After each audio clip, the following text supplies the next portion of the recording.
Dia bukan menekan orang lain, dia menekan 97% orang Melayu Islam di Terengganu. Kita berpolitik daripada pagi sampai ke malam. Lepas pilihan raya pun kita berpolitik lagi. Menyebabkan kita tidak ada kerja lain nak mempertahankan kuasa dan forget about our original role untuk membangunkan negara kita. Menyelesaikan masalah yang ada dalam negara kita. Rakyat yang sedemikian ini mereka melihat orang politik berpolitik tapi tidak menyelesaikan masalah mereka. Ini yang perlu dihentikan. Kalau kita sebagai pemimpin nak harap semua orang 100% sokong kita, setuju dengan kita, that's not a good role model untuk kita membina negara Malaysia yang jauh boleh pergi ke hadapan. Saya nak tahu apa kedudukan pembayaran wang ihsan daripada tahun lepas, sebab saya difahamkan belum lagi jelas sepenuhnya untuk tahun 2023. 2023. Berapa lagi yang kerajaan persekutuan belum hantar ke Terengganu ni? Saya jangka yang boleh dihantar untuk tahun 2023 ada lebih kurang 600 million. Bukankah ini sepatutnya menjadi benda automatik? Benda automatik sebelum-sebelum ini. So apa masalah dia sekarang? Masalah, saya pun tak tahu apa masalah dia. Ya.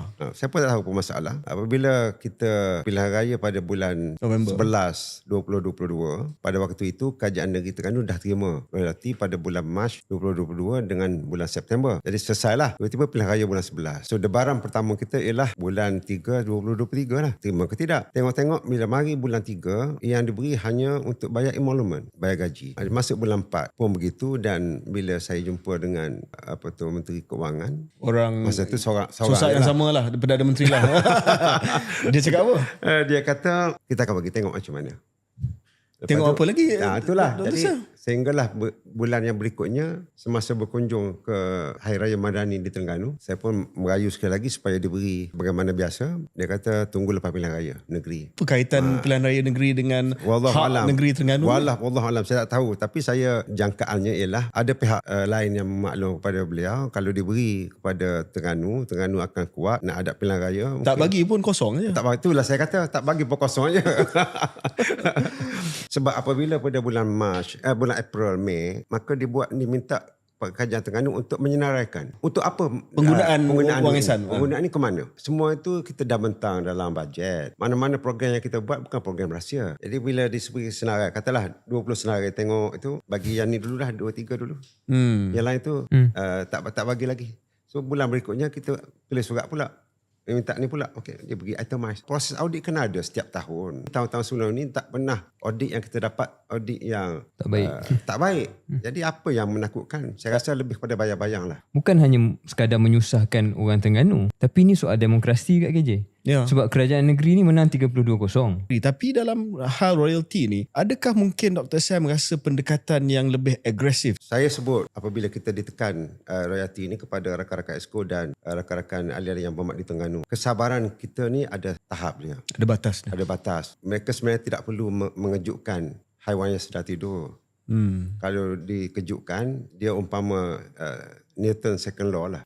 Ada pelbagai langkah yang akan diambil, dan saya sudah sampaikan kepada orang Putrajaya bahawa sekiranya langkah diplomasi ini tidak memberikan hasil, mereka masih lagi bergembira dengan mengenakan tindakan-tindakan yang pelbagai ini, saya akan step up my pressure dengan akan gunakan pelbagai cara.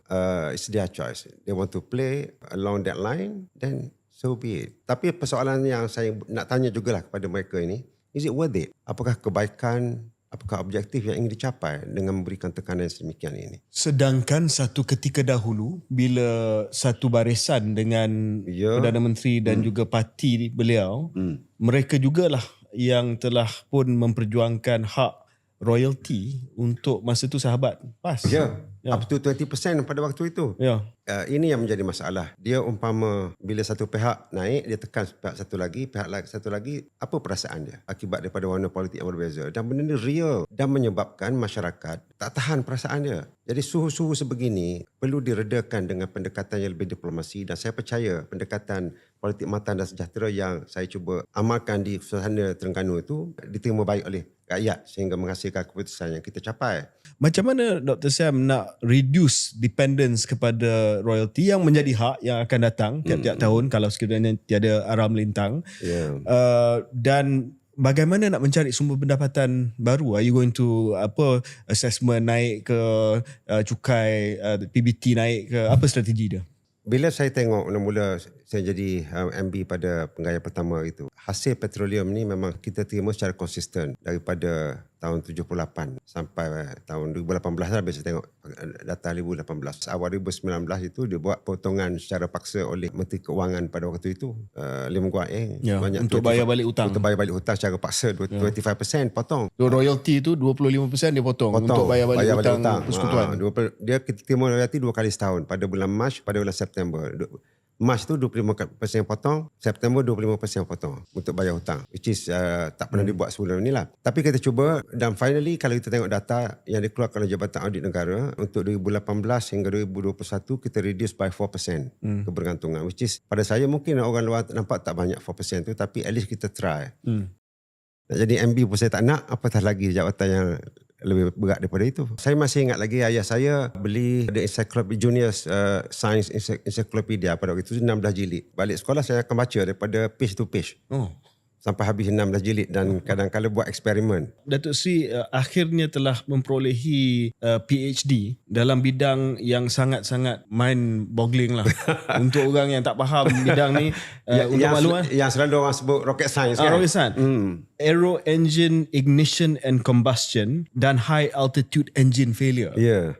Apa benda ni tu? Isu yang ada kepada pesawat terbang, tak kira lah fighter jet ke ataupun aircraft engines, bila sampai keadaan tertentu at high altitude, engine tu padam. Ini bahasa mudah lah. Kalau 747 ada 4 engines, satu engine padam tu sebenarnya biasa. To be honest lah. Tapi of course pilot tak, tuan-tuan dan puan, dia tak bagi tahu. Tuan-tuan dan puan, minta maaf, enjin kita padam satu. Ada lagi tu. Penglibatan Dr. Sam dengan PAS start di UK. Actually start tu masa bersekolah lagi. Masa di SESMA, Form 3, saya keluar daripada sekolah. Istilahnya lompat pagar sekolah lah. Kawan-kawan lain lompat pagar juga. Dia pergi beli rokok dan sebagainya. Saya lompat pagar, saya pergi ke Rusila. Untuk mendengar kuliah daripada Tuan Guru. Kuliah daripada Tuan Guru. Pada tahun, actually as 1985. Saya di-approach oleh rakan-rakan think tank group dengan kepimpinan PAS, termasuklah Tuan Guru, untuk menjadi sosial politik. That's the junction in my life yang terpaksa buat keputusan, left or right. Oleh kerana panggilan untuk membantu kepimpinan pada waktu itu sebagai sosial politik, saya forgo lah apa di universiti itu dan terus dalam politik. Mungkin boleh rumuskan pengalaman pembelajaran Dr. Sam menjadi supol kepada Tuan Guru. Sejak daripada 2013, sudah ada suara sebenarnya untuk minta saya bertanding dalam pilihan raya. Cuma pada waktu itu saya rasa saya lebih selesa untuk membantu kepimpinan dalam bentuk yang berbeza, bukan sebagai full time politician. Pada waktu itu Dr. Sam dah ada cita-cita nak bertanding satu hari? Tak ada. Just nak jadi player behind the scene. Bukan jadi frontliner lagi. Bukan jadi frontliner, behind the scene, and then I can do my other things lah. Saya masih ingat lagi, lebih kurang 6 bulan sebelum dibubarkan parlimen itu, Tuan Guru panggil saya, ada benda penting nak beritahu. Dia kata dia dah bincang dengan beberapa orang dengan timbalan presiden dan sebagainya, saya mesti bertanding di negeri Terengganu. Saya kata kenapa? Dia kata bertanding kerana untuk menjadi Menteri Besar Terengganu. Saya ingat lagi dia beritahu saya malam, lebih kurang pukul 9 malam gitu. Saya balik rumah, saya tak boleh tidur. Lepas main suruh besoknya, saya ingat lagi, saya tanya siapa temenung. Saya kata malam tadi Tuan Guru beritahu untuk saya bertanding untuk menjadi Menteri Besar. Saya tak pernah bertanding. Lepas tu saya kata, saya tak, pertama tak nak bertanding, apatah lagi nak jadi Menteri Besar. Tapi tak apa, kata, tomorrow saya akan pergi ajak kawan-kawan pergi Terengganu. Kita pusing-pusing tengok ada ke tidak naluri tu. Pergi pusing-pusing 2 hari, lepas tu balik ke KL. Saya kata no. I don't want. All this while sebenarnya lepas daripada zaman sekolah menengah tu, saya tak pernah spend 1 hari pun bekerja di Terengganu. Selepas daripada masuk universiti, bekerja dan sebagainya, tak pernah 1 hari pun bekerja di Terengganu. Masa Set Paul tu based in KL? Based in KL. Oh, bukan di Terengganu? Based in KL. Dan saya tak ada pun rumah di Terengganu.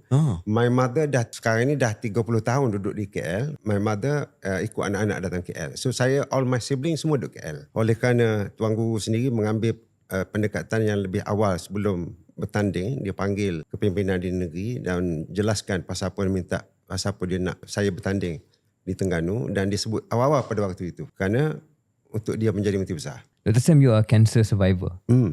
Maybe boleh kongsi bagaimana, ni ringkas lah, keberkatan yang Dr. Sam kata ingat berkat Allah dan sebagainya, dan itu memberi kekuatan pada Dr. Sam melalui proses kanser tersebut, rawatan tersebut. Mungkin nak kongsi pengalaman sebagai seorang individu dan bagaimana menyuntik semangat kepada kita umat Muslim yang akan mengalami cabaran-cabaran sendiri dalam hidup kita. Actually, one of the reason kenapa saya selalu kena minum ni because of akibat daripada radioterapi itu 2016 dulu. Saya masih lagi ada kesan xerostomia dipanggil, dry mouth because of radiation tu.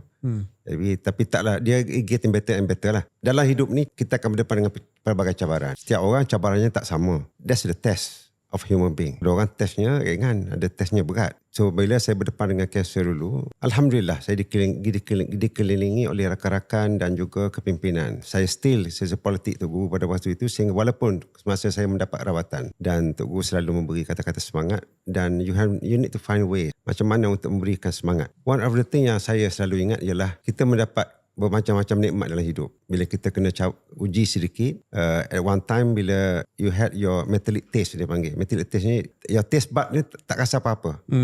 Manis, masin, tawar semua tak rasa. Itu sebab 6 months. Tak rasa apa-apa, and then recovering after that, another 6 months tu just 1 or 2 taste yang ada. Saya selalu sebut, Allah dah bagi puluhan tahun kita pelbagai deria. Sikit je kita tak ada ni, come on, kena kuat semangat lah. Anggap itu adalah test daripada Allah Ta'ala, dan kita kena berlapang dada dengan ujian. Yang pentingnya ialah semangat kita kuat, tidak berputus asa dengan rahmat Allah. Terus berusaha. Banyak benda yang saya tak boleh buat masa sebelum saya kena kanser, yang saya boleh buat pada sekarang ni. Termasuklah all those rigorous exercise. Macam-macam ni, cycling dan sebagainya, yang with the body weight yang saya ada dulu sebelum kanser tu, saya banyak benda tak boleh buat. Nampak juga, kita tengok juga gambar lama tu Sam. Video masa MH3 lain lah, comel lah.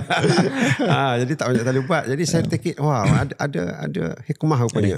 Hikmah. Yang penting jangan putus asa. Whatever it is. Ujian adalah mesti. Manusia tak ada ujian, tak sempurna hidup dia. Apa yang berlaku dalam Muafakat Nasional itu dan bagaimana pecahnya MN itu disebabkan PAS telah lari kepada bersatu. Dan cerita ni sampai ke hari ni, akar umbi UMNO percaya dan berpegang pada story itu. Mungkin Dr. Sam boleh jelaskan pada pandangan dan khidmat Dr. Sam, adakah itu dakwaan yang tepat, dan kalau tidak, kenapa? Pada saya itu adalah dakwaan yang terpesong daripada fakta. Kerana apa yang disebut oleh kepimpinan PAS, daripada presiden sampai ke kepimpinan tertinggi yang lain, adalah untuk kita menyatukan seluruh parti-parti politik orang Melayu. Bila nama parti politik orang Melayu, maka tentulah PAS, Bersatu dan UMNO. Masalahnya kepimpinan UMNO pada waktu itu, mereka hanya nak PAS dengan UMNO saja. Bila kita kata we need to get bersatu together, mereka kata tak boleh. Either you are with us or you are with them. Take it or leave it lah. Take it or leave it. Tak boleh lah macam tu.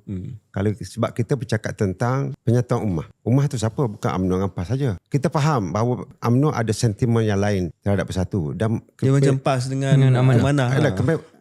Saya ingat lagi pada waktu itu, rakan-rakan dalam UMNO pun tanya, habis kalau kita get amanah untuk bersama kita, saya kata okey. Bukan saya je kata, rakan-rakan kata okey kalau mereka meninggalkan DAP. Mereka meninggalkan DAP nak bersama kita, so be it. Kita boleh terima je. Tapi mereka menjadikan alasan. Kita berdua je, tak boleh pihak satu lagi. Jadi macam mana kita nak capai kerjasama ummah yang sebetul-betulnya? Pada saya, we have to be very dynamic dalam kita melaksanakan politik dalam negara kita. Tidak ada dalam politik ini musuh selama-lamanya ataupun tidak ada rakan selama-lamanya. Yang penting ialah kita buat keputusan berdasarkan kepada what is right, bukan sentimen. So what is right for me adalah sepatutnya termasuklah Amanah, termasuklah UMNO dan sebagainya, parti-parti berasaskan Islam ini, supaya dapat bersama. Pendekatan PAS, dia ada dua. Asas PAS tidak berubah. Itu adalah perlembagaan. Apa yang diperjuangkan. Tinggal lagi ialah cara. Apabila cara itu, dia bergantung kepada suasana, keadaan. Itu boleh berubah dari segi cara, pendekatan dan sebagainya. Saya 10 tahun menjadi sesi politik pada Tok Guru. Dan Tok Guru tahu saya bukan seorang ustaz, seorang ulama pun. Tapi bila kita beri pandangan-pandangan bersama rakan-rakan yang lain, Presiden PAS boleh terima je pandangan-pandangan itu. Jadi nak kata final say, saya rasa jauh sekali lah. Berbanding dengan mungkin parti satu lagi yang Presiden dia adalah segala-galanya.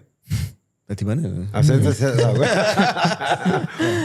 Datuk Seri Ahmad Samsuri Mokhtar, Menteri Besar Negeri Terengganu Darul Iman, merangkap Ahli Parlimen Kemaman, merangkap Naib Presiden PAS, It has been an honor, sir. Terima kasih kerana memberi satu keistimewaan kepada kami di Keluar Sekejap untuk menyampaikan buah fikiran dan juga luahan hati yang saya rasa sudah pasti akan menjadi antara episod terbaik KS. Saya yakin, insyaAllah. Thank you.